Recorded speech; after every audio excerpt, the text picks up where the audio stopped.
How much money should I bring to Las Vegas? It can be difficult to know how much gambling money you should bring to Las Vegas. Whether you're playing penny slots or gambling in the high limit room, here's a rule of thumb that will keep your bankroll from going bust.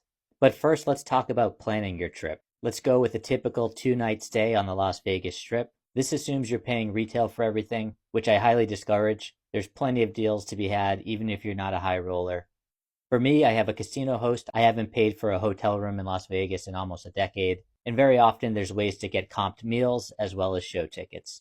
For now, let's talk worst case scenario. The average hotel room on the Strip on any given night is, let's say, $250. Let's assume a light breakfast and a casual lunch for $50 a day. Dinner's going to run you about $100 to $200 a person for a nice sit-down dinner, depending on where you go, and of course it can go way up from there. Let's assume while you're in town, you're going to go to one show that will cost you about $100 to $200 per person.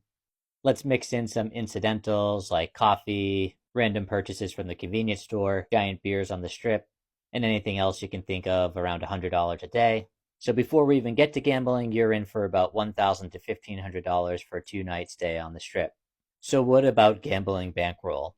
Some people will say if you want to play cheap slots and video poker, $50 a night, you can have fun, you can sit down, and you can get some free drinks. If you want to play table games, you probably want to budget at least $250 a night.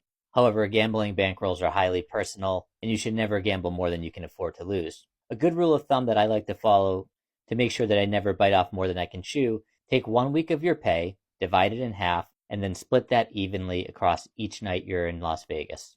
So for example, if you make $1,000 a week, you should set a max bankroll of $500 for the trip, and if you're there for 2 nights, that gives you $250 a night for gambling. Of course, you can bet more or less. This is just a rule of thumb to make sure you don't get completely wiped out and you always live to fight another day. What do you like to budget for your trips? What are some of your tips to stretch your dollar? Let me know in the comments, and that way if anyone ever asks, you know the answer to the question.